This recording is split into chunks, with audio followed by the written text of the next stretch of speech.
All right, last panel of the day, huh? Woo! Yeah, there we go. Clapping for the last panel, I like it. Um, Before I get started, I want to say just really big shout out to the Ton Foundation folks who have organized this. It's a really non-trivial amount of time that goes into this, and the team just did a fantastic job. So another small shout out. Really excited to be here today to talk about investment with some of our earliest partners in the Ton and Telegram ecosystem. My name is Ian. I'm the founder of Ton Ventures. Previous to that, I was running acceleration within Ton Foundation. So I've been around the ecosystem for several years. I remember in 2023 when it was almost impossible for projects to get capital. And a lot of these folks who are sitting on the left were the folks that were writing checks. So to start off, I'm going to give everyone a chance to describe their company a little bit, their background, and what they've been doing in Ton in the last little bit of time. So Fiona, why don't you start? Sure. Hi, everyone. I'm Fiona from DWF Ventures. I'm the investment and research lead there. DWF Ventures is the venture arms of DWF Labs, which is a market maker and a multi-stage investment firm.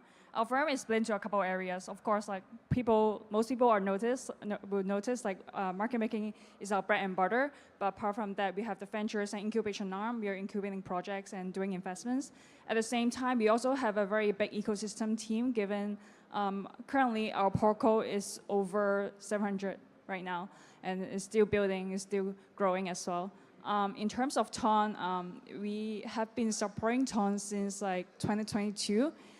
It was like at least like 2-3 years ago, and it's been a great journey, I would say. It's very good to see like the how Ton like grow from early stage to where Ton is right now. Yeah. And then also, like apart from like investment, we also have been supporting Ton in hackathons, and also we've been providing TVL liquidity for like some top tier Ton dApps as well. Yeah. One of the first hackathons that we did in Ton, we partnered with DWF in AWS, Amazon in Singapore. And I think we had 150 applications, and I think that's when we knew we really had some builder market fit, if you will. David, why don't you give an introduction and same time maybe talk a little bit about gaming as well? Sure. Hi, everyone. I'm David Ching. I'm an investment director at Animoca Brands. So Animoca Brands, our thesis is to advocate digital property rights and transform Web2 users into Web3. So we have been a proud early supporter of Ton, as one of the first investors and also one of the largest validators as well. We have been investing heavily into the Ton ecosystem projects and also incubating different projects for the ecosystem. So at Animoca Brands, you may know us from gaming company from the previous cycle. We are a proud investor of Axie Infinity, Sandbox, Pixels. Our founder Yat has been a gamer and game developer for all his life. So gaming is in our blood.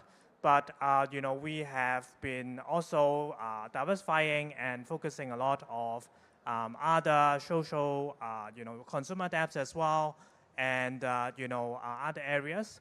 But I think gaming is always one of the easiest onboarding tool or vertical that can have the most amount of users, and is one of the most natural use case, especially for large mobile-based ecosystem like Ton. So really happy to continue to support the ecosystem in different verticals. Yeah. One of the things that makes Ton and Telegram unique is that we have distribution. But distribution without discovery and a way to connect with users, isn't so useful. So one of the awesome things that the Animoca guys did through Gamey, they were true pioneers in the advertising space, publishing advertising, different types of ads, helping us trial and error what worked and what didn't work. I think it was the first advertising agency on Ton. So I'll always really thank you guys for that contribution. And Mia, why don't you tell a little bit about yourself? Yeah, so first of all, very proud to be here. This is me, the head of portfolio and ecosystem at HashKey Capital. HashKey Capital is under the broader HashKey Group, which is known as the regulated asset management group, where we have a regulated exchange in Hong Kong as well as in global, as well as the HashKey Capital is responsible for the VC investment, as well as the liquid investments that we have done in the market. And also we have other business lines that are currently rolling out, for example, the HSK, HashKey Chain, as well as the HashKey tokenization team, and also we have the cloud staking business. So quite a broad footprint. They're trying to build this asset management ecosystem for the broader Asia as well as global users and institutions. And for HashKey Capital specifically, we have been supporting global projects. We are sector agnostic, have been supporting 30 plus of the unicorns out of the 300 plus protocols that we invest and actively been supporting. And TON has been one of the ecosystems that we have one of the biggest exposure since quite early days. Starting from namely Catizen as well as the UX links. Those are the protocols that have been building, as well as we have quite a lot of others who are building some of their features, leveraging the TON, as well as the agents they're running on the Telegram ecosystem. So I guess all of those we have seen the progress, and we are very proud and have seen the utility actually in our daily communications. And with TON Foundation, the collaborations also have been great. We have been running the TON Accelerator, as well as the having co-invest with the TON Foundations in some of the early stage projects as introduced. So it has been great, and we're looking forward to seeing more cases that we can build together. Thank you so much. I'm going to double click on one thing you said that I was very personally involved in, was the accelerator that was done between TON Foundation and HashKey. And we were kind of sitting around, it was mid-2023, and we were like, WeChat mini apps are written in HTML5, and then also Telegram mini apps are also HTML5. So it should be reasonable for some of these mini app game developers to come over and actually publish on Telegram and add Web3 features on TON, but we aren't getting that flow. So we went to HashKey, and we were like, let's do an accelerator around bringing a lot of these HTML5 game developers over to TON. I think we got 14 teams, probably about 8 to 9 of these teams still active, building cool stuff. So I would say that kicked off a huge expansion of WeChat mini app interest in the ecosystem. So that was one of our cooler initiatives together. Maggie, why don't you go ahead and introduce yourself? Yeah. Good afternoon, everyone. I'm Maggie, the research lead at DWF Ventures.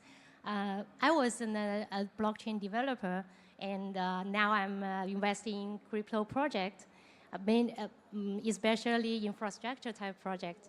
So DWF Ventures is one of the top 5 active crypto VC globally in 2024, and we are bridging East and West. We aggressively investing in most daring innovations and help them to build the future of digital finance. And for the TON ecosystem, we have a lot of support. With DWF Ventures, together with Big Ed, has a very big ecosystem fund for TON ecosystem. And our Big Ed wallet has a lot of support for TON ecosystems projects. And also, for our DWF Ventures, the biggest investment on TON ecosystem is TON itself. We hold a lot, and we are very proud of that. You heard it here first. They hold a lot of TON and very proud about it. But Foresight's been great. Great media partners as well. Have been great in helping portfolio companies really discover how to connect with customers. But let's get into it. And I'm actually going to go a little bit out of order here to keep you guys on your feet. And I'm going to start off with a question to David first. Tell me a little bit about the trends and narratives that you're excited about, what you're seeing out there, what you want to invest in. Yeah, what's interesting to you? Yeah, so in the last few months, definitely a lot of us has looked at a lot of different AI applications. And I think myself has also been investing and incubating some projects as well related to AI. So especially for us, one of the things that we still see a lot of potential is how AI can be combined with gaming. Three ways that we see that this can progress. Firstly is how it solves the player liquidity problem. Because some games, for example, especially those which are newly launched, there might not be enough players during non-peak hours. And some AI players can be added to the game which match the level and the play style of the players that are playing in the games at those moments is one way. And the second way is more easy, which is the NPC AI type of application, integrating LLM into NPCs which have memory and can create different more dynamic conversations. And finally, AI-driven game master, which can create new gaming scenarios. Each player enter into those games. And we are actually working with a few of our podcasts, incorporating those into Ton as well. For example, with Gamey, they will be launching a game called Mooncard, which actually will have some of those AI elements. So yeah, very excited to progress that, yeah. Awesome. And Fiona, would love to get your opinion on this. And while you answer that question, I'm sure a lot of these projects out here want to know, how do I get liquidity from DWF? I mean, usually for us, like it's case by case, but we do provide liquidity on Ton, and we're running validators on Ton as well. And in terms of how, I guess like it's the typical process that we start talking to the projects first, and see whether we see whether we see potentials like from those projects. Yeah, in terms of liquidity, if you're asking. Yeah, and if you're asking like what we are excited about like for this cycle, I think stablecoin is something that we have very high interest in. Because I think for the past couple months, the market has been pretty down. And whenever I talk to all my VC friends, they all tell me there is slowing down in investment or nothing is really, really exciting. But I think for DWF Labs, we have picked like a vertical, which is a stablecoin that we're incubating a yield-bearing stablecoin called Falcon. Recently, we reached over 100 million TVL. And I'm in charge of the DeFi strategies and tokenomics there. So I find it pretty interesting as well. At the same time, we keep on looking into projects, especially on Ton.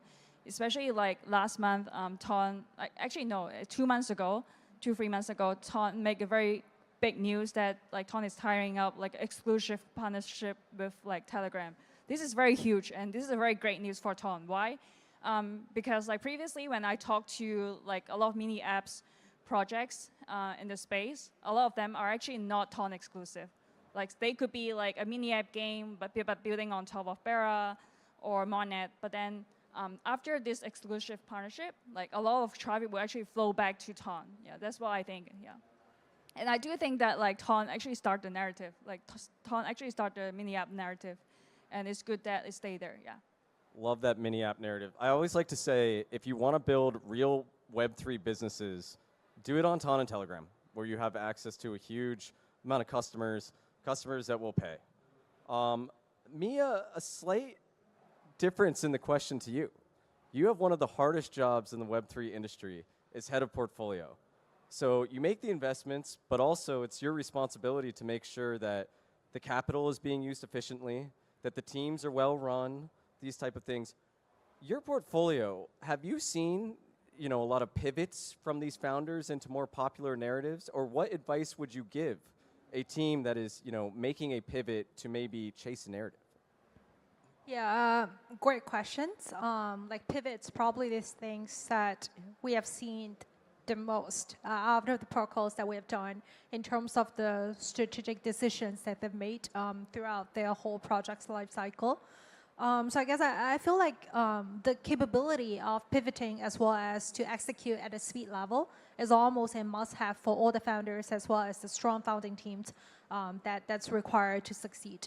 So I think one thing that was I was going to raise is, even though you're not pivoting your fundamental of the projects to fit into what is most popular in the industry, but you should be able to shape the narrative that you tell to the community, as well as for the features that's adopting what's most popular and needed by the broader users that you have seen in the industry.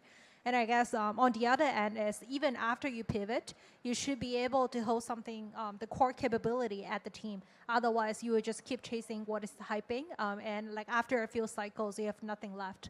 So I guess great questions. And also, I think out of this cycle, like always remember to talk to your supporters, like from early days, for example, your investors, as well as listen to your community. What do they actually need?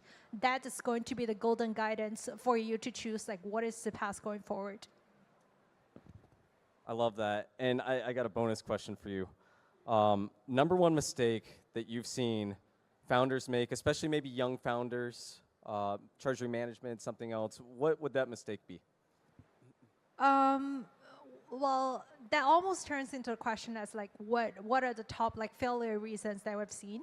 The first one is always like, don't be transparent enough with your investors as well as with your backers. So I guess that's, for most of the projects, they don't collapse overnight.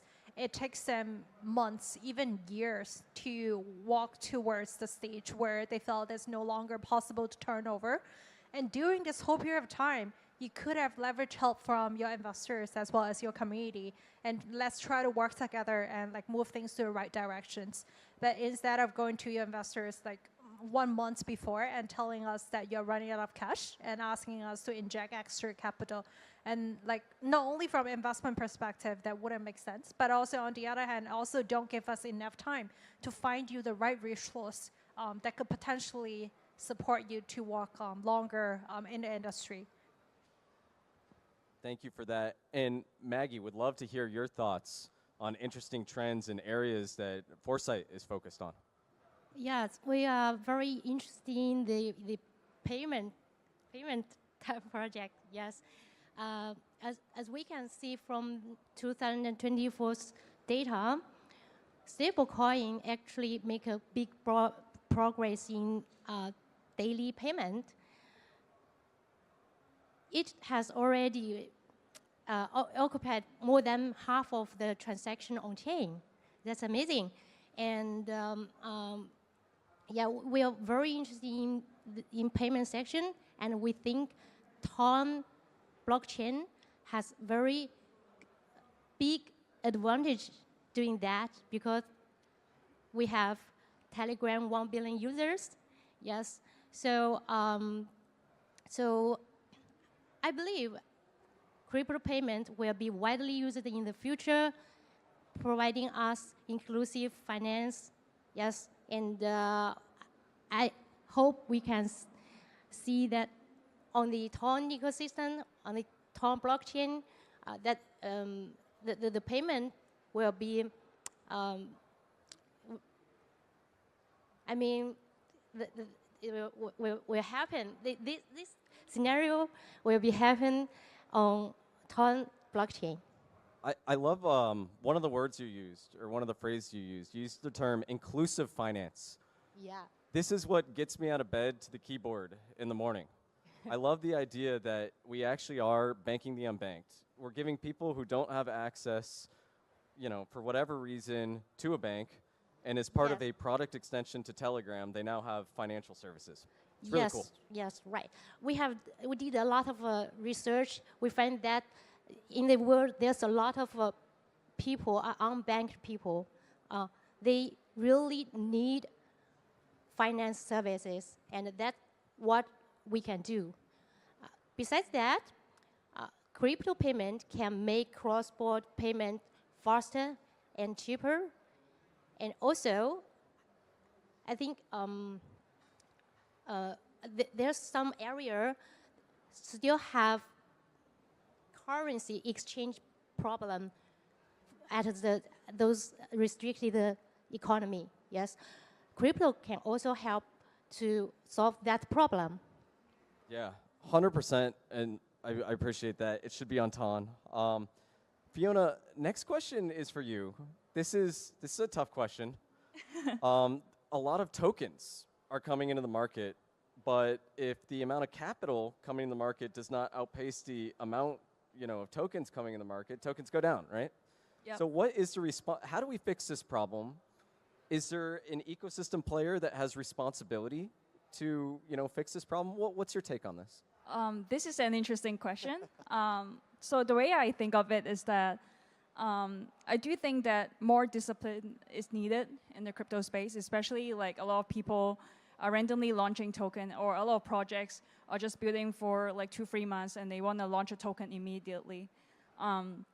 And that adds a lot of like token supply in the market, but not enough like capital, right? But on the other hand, the way I see this is that this type of discipline has to be like done by,